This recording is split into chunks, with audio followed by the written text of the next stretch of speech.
Hello everyone, PS digital में आपका स्वागत है और आ गया हूँ आपके सामने फिर से एक नई रियल डरावनी और खौफनाक कहानी लेकर। शर्त लगाना अच्छी बात है, पर कभी कभी कोई शर्त हमारे लिए इतनी भारी पड़ जाती है जिसका खामियाजा हमें ज़िंदगी भर भुगतना पड़ता है। आज की जो मेरी कहानी है, कहानी भी कुछ ऐसे इंसिडेंट से जुड़ी हुई है। राहुल नाम का एक लड़का जो कि अपने पड़ोस में रहने वाले एक अंकल के अंतिम यात्रा में जाता है और वहाँ पर वो शमशान घाट के अंदर अपने दोस्तों के साथ में कुछ ऐसी शर्त लगा लेता है जो सिर्फ ना उसे भुगतना पड़ता है बल्कि उसके घर वालों को भी उसकी शर्त का खामियाजा भुगतना पड़ा। आज की जो मेरी कहानी बेहद ही इंटरेस्टिंग और बहुत ही हॉरिफाइंग होने वाली है। तो आप सभी लोगों से रिक्वेस्ट कि आप बने मेरे साथ इस कहानी में। अगर आपके पास भी कोई ऐसी रियल डरावनी और खौफनाक घटना है तो आप लोग मेरे साथ शेयर कर सकते हैं। मेरे जीमेल मेरे इंस्टा अकाउंट पे उसका लिंक मैं इस वीडियो में डाल दूंगा। तो बढ़ते हैं कहानी में थोड़ा आगे। आज की जो मेरी कहानी है, कहानी राहुल की है। ये जो हॉरर इंसिडेंट हुआ था राहुल के साथ आज से तकरीबन 2 साल पहले हुआ था।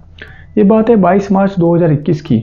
राहुल जो कि देहरादून में रहते हैं, एक दिन उनके पड़ोस में रहने वाले एक अंकल जिनका नाम था मोहन अंकल, राहुल अक्सर उन्हें मोहन अंकल कह के बुलाया करता था, जो कि किराना स्टोर चलाया करते थे, उनकी किसी कारणवश मौत हो जाती है। राहुल के मोहल्ले के सारे लोग मोहन अंकल की अंतिम यात्रा में जा रहे थे, तो राहुल ने भी सोचा कि क्यों ना मैं भी इनकी अंतिम यात्रा में जाऊँ। वो अपने 2 दोस्तों के साथ, जिनका नाम था अमित और यश, उनके साथ में मोहनलाल की अंतिम यात्रा में निकल पड़ता है। ये जो अंतिम यात्रा थी ये देहरादून से हरिद्वार के लिए उन्हें लेके जा रहे थे।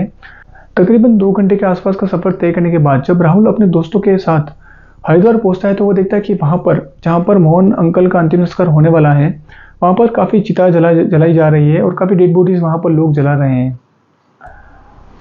राहुल, अमित और यश वहां पर पहुंचते हैं। मोहन अंकल के अंतिम क्रियाक्रम का कार्यक्रम वहां पर हो रहा था।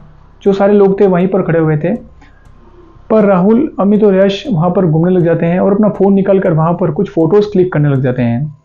अमित जो था वो अपने फ़ोन से वहाँ पर वीडियो बनाया था। तभी वो घूमते घूमते एक डेड बॉडीज़ के पास पहुँचते हैं, यानी वो जो डेड बॉडीज़ थी ऑलमोस्ट जल चुकी थी, सिर्फ वहाँ पर राख पड़ी हुई थी। अमित जो था उसने राहुल को ये बोला कि तू अगर डरपोक नहीं है, मैं तुझे मान जाऊँगा, तो एक काम कर, इस राख को अपने साथ अपने घर पर ले जा। अगर तू ऐसा करता है तो मैं तेरे से शर्त लगाता हूँ कि मैं तुझे 5,000 रुपये यहाँ पर निकाल के दूंगा। राहुल अपने आप को निडर साबित करने के लिए उस राख को लेकर एक प्लास्टिक की थैली में देकर अपने जेब के अंदर रख लेता है। जैसा कि अमित ने उसे बोला था कि अगर तू ऐसा कर लेगा तो मैं तुझे 5,000 रुपये दूंगा। राहुल वो शर्त जीत चुका था, तो अमित ने उसे वहाँ पर 5,000 रुपये दे दिए। राहुल ने सोचा था कि मैं घर पर वापस जाते हुए इस राख को रास्ते में कहीं फेंक दूंगा। अब वो लोग वापस मोहनलाल जी के जहाँ पर अंतिम संस्कार का कार्यक्रम चल रहा था वहाँ पर पहुँचते हैं। उनका दाग होने के बाद, यानी उनका अंतिम संस्कार का पूरा कार्यक्रम होने के बाद सारे लोग गंगा स्नान के लिए जाते हैं। राहुल ने जैसा सोचा था कि वो जो राख है वो मैं रास्ते में कहीं फेंक दूंगा, पर वो ऐसा कर नहीं पाता है। गलती से वो राख अपने साथ अपने घर पर लेके जाते हैं। राहुल, अमित और युग फिर से देहरादून के अंदर आ चुके थे। अमित जो था वो अपने घर पर चला गया था, युग था वो भी अपने घर पर चला गया था और राहुल अपने घर पर आ चुका था। पर राहुल ने अभी भी उस राख को अपने आप से अलग नहीं किया था। वो भूल चुका था कि वो शमशान घाट से कुछ राख अपने साथ में लेके आ चुका है। राहुल को लगा था कि वो प्लास्टिक की थैली को रास्ते में कहीं फेंक देगा, पर वो ऐसा कर नहीं पाया। जब वो अपने घर पर आता है, उसी रात की बात है, राहुल अपने बेड पर सो रहा था। राहुल को ऐसा फील होता है कि कुछ लोग उसके बेड के पास आकर खड़े हुए हैं। उसमें से एक आदमी है जो कि उसे घूर रहा है, वो बिल्कुल जला हुआ है। एक आदमी है जिसकी गर्दन नहीं है, सिर्फ उसका धड़ है, और वो भी राहुल के बेड के पास में खड़ा होकर उसे घूर रहा है। ऐसा लग रहा था राहुल को कि कुछ आत्माएं हैं जो उसे घेर कर खड़े हुई है और राहुल उनके बीच में सो रहा है। राहुल जैसे ही उठकर देखता है उसे वहां पर कोई दिखाई नहीं देता। राहुल ने जब अपने फ़ोन के अंदर टाइम देखा तो उससे तकरीबन रात की 1 बज चुकी थी। राहुल की जो वाइफ थी वो उसके पास में सो रही थी। तभी राहुल अपने बेड से उठता है। वो सीधा उठकर अपने रूम की दीवार के पास जाकर अपने सिर को उस दीवार पर जोर जोर से मारने लग जाता है। राहुल ने अपने सिर को उस दीवार पर इतना जोर से मारा कि उसके सिर से खून निकलने लग गया था। उसकी वाइफ की नींद खुलती है, वो देखती है कि राहुल एक दीवार के पास में खड़ा हुआ है और अपने सिर को जोर जोर से दीवार पर मार रहा है। राहुल की वाइफ उठती है, राहुल को पकड़कर सीधा बेड के ऊपर लाकर बैठा देती है। राहुल की वाइफ को समझ में नहीं आ रहा था कि राहुल ऐसी हरकतें क्यों कर रहा है। अभी भी राहुल के सिर से खून निकल रहे थे। उसकी जो वाइफ थी उसने राहुल से काफ़ी पूछने की कोशिश करी कि तुम ऐसा बिहेव क्यों कर रहे हो, क्या हो गया तुम्हें, पर वो कुछ नहीं बोल रहा था। उसने अपनी गर्दन को नीचे किया और सिर्फ 2 चीज़ बोली कि ये मुझे अपने साथ लेके आया और मैं इसे अपने साथ लेके जाऊंगा। राहुल की जो वाइफ थी उसने ये वर्ड सुन रही वो समझ चुकी थी कि शायद ये मेरे पति नहीं है बल्कि ये कोई और आदमी है, क्योंकि वो जो आवाज़ थी वो राहुल के अंदर से आ रही थी। ऐसा लग रहा था कि कोई और राहुल की बॉडी के अंदर से बोल रहा है। उसकी जो वाइफ थी वो सीधा अपने रूम से बाहर निकलती है और राहुल के पापा को बुला के लेके आती है। राहुल के फादर, राहुल की मम्मी और उसकी वाइफ तीनों उस रूम के अंदर आ चुके थे। राहुल जो था वो अभी भी उस बेड के ऊपर बैठा हुआ था। उसने अपनी गर्दन को नीचे किया हुआ था और वो सिर्फ दो ही चीज़ बड़बड़ा रहा था कि ये मुझे अपने साथ लेके आया और मैं इसे अपने साथ लेके जाऊंगा। राहुल के जो फादर थे वो राहुल के पास में आते हैं और उसे फोर्स कर पूछने की कोशिश करते हैं।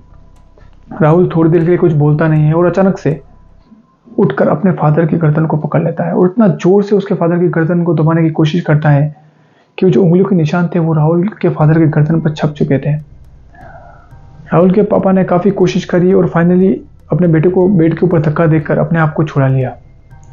राहुल बेड के ऊपर गिरते ही अजीब सी आवाज़ में फिर से बड़बड़ाने लग गया। वो सिर्फ दो ही चीज़ बोल रहा था कि मैं इसे अपने साथ लेके जाऊंगा, ये लड़का मुझे पसंद आ चुका है, ये मुझे अपने साथ लेके आया है और मैं इसे अपने साथ लेके जाऊंगा। राहुल के जो फादर थे वो किसी तांत्रिक को जानते थे जो कि उनके मोहल्ले में कहीं रहा करता था। उन्होंने उस तांत्रिक को फ़ोन किया।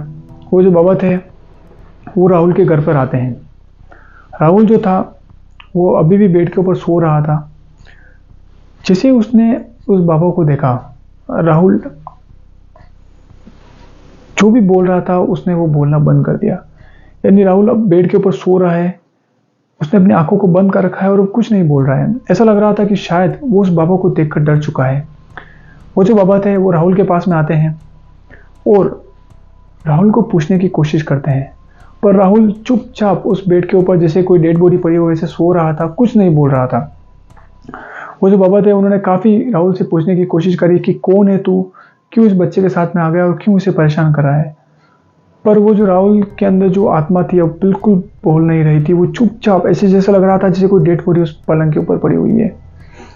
फिर उन बाबा ने अपने एक कलश से कुछ पानी निकाला, उस पानी को राहुल के ऊपर छिड़का। जैसे उन्होंने उस पानी को राहुल के ऊपर छिड़का, राहुल के अंदर से दो आवाज़ आई कि बाबा तुम इसे बचा नहीं पाओगे, क्योंकि ये खुद मुझे अपने साथ में लेकर आया है और मैं इसे अपने साथ में लेके जाऊंगा। और जो बाबा थे उन्होंने फिर से राहुल से बात करने की कोशिश करी और वो उस आत्मा से बोल रहे थे कि ये कहाँ से तुझे लेके आया और कौन है तू। पर वो जो आत्मा थी वो उन बाबा को बता नहीं रही थी कि ये मुझे अपने साथ कहाँ से लेके आया है। काफ़ी देर कोशिश करने के बाद उन बाबा ने कुछ मंत्र वगैरह बोले। फिर से उन्होंने उस कलश के अंदर से पानी निकाल कर राहुल के ऊपर छिड़का। तभी राहुल की जो बॉडी थी वो ऐसे तड़पने लगी और उसके अंदर से आवाज़ आई। तब उस आत्मा ने उन बाबा को बताया कि ये मुझे शमशान घाट से अपने साथ में लेके आया है। इसने मेरी राख को एक प्लास्टिक की थैली में रखकर अपनी जेब के अंदर रख लिया है और मैं अभी भी इसके साथ में मौजूद हूँ, इसलिए मैं इसके साथ में आया हूँ। बल्कि अब मैं इसे अपने साथ लेकर ही जाऊँगा, भले तुम लोग कुछ भी कर लो, तुम लोग इसे बचा नहीं पाओगे। और बाबा समझ चुके थे कि राहुल की गलती की वजह से ही ये उसके साथ में आ चुकी है, जो एंटिटी है ये राहुल के साथ में लैच हो चुकी है। उन बाबा ने राहुल के फादर को बोला, आप एक काम कीजिए, राहुल की जेब से वो पोटली निकाले जिस थैली के अंदर ये उसकी राख लेके आ गया है, उसी राख की वजह से ये आत्मा उसके साथ में यहाँ पर आ चुकी है। राहुल के जो फादर थे उन्होंने राहुल की जेब चेक करी तो वो देखते हैं कि वो जो प्लास्टिक की थैली वो फट चुकी है। वो जो राख थी वो पूरी राहुल की पैंट के तरफ बिखर चुकी थी।